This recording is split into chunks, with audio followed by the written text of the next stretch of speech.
Setiap tempat menyimpan cerita, setiap budaya menyimpan makna. Dari tanah yang hijau hingga jejak leluhur yang abadi. Inilah perjalanan dari sebuah desa yang sederhana namun menyimpan sejuta pesona. Desa Ketenger, Banyumas.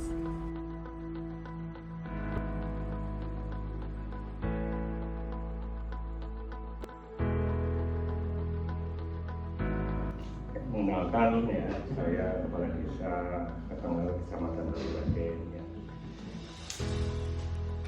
Saya tinggal di RW 3 RT 3 Desa Ketenger, dan saya menjabat sebagai kepala desa dari bulan Juli ya.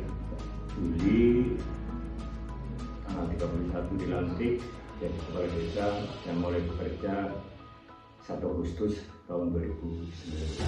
Sebagai pemimpin desa, Kepala Desa Ketenger hadir bukan hanya untuk memimpin, tetapi juga untuk menjaga warisan dan mengarahkan potensi. Dengan semangat kebersamaan, beliau mendukung penuh upaya pengembangan wisata dan budaya sekaligus membuka jalan bagi generasi muda untuk turut berkarya.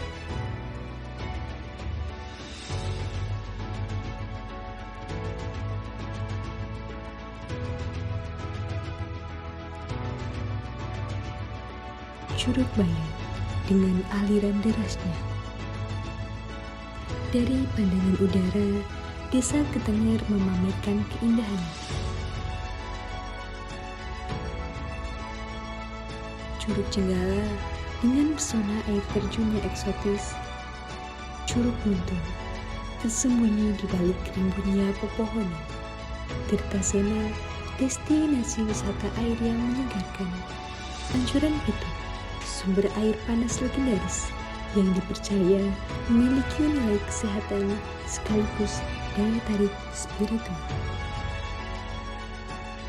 Di tengah keindahan alam, berdirilah situs Lemah Wangi.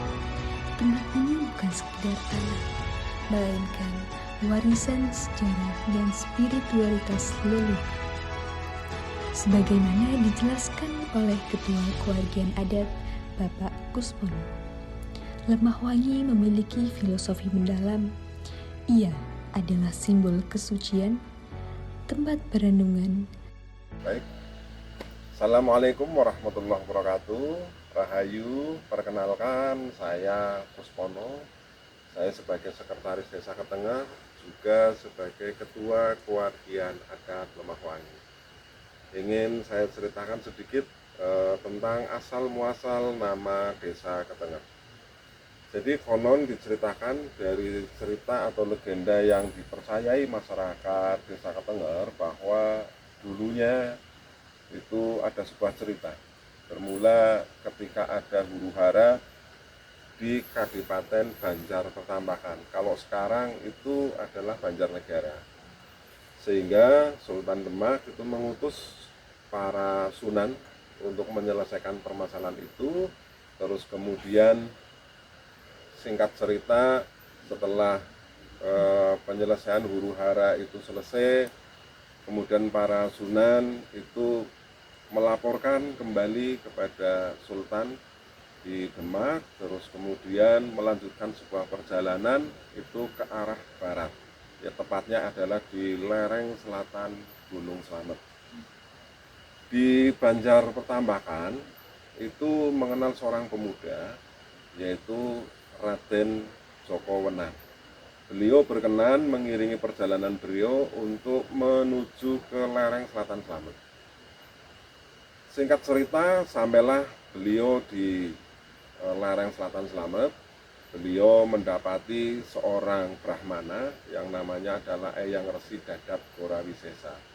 Diterima dengan baik di sana, terus kemudian beliau itu berguru kepada Eyang Resi Dadap Gorawisesa. Terus kemudian Eyang Raden Joko Gamel itu diutus ke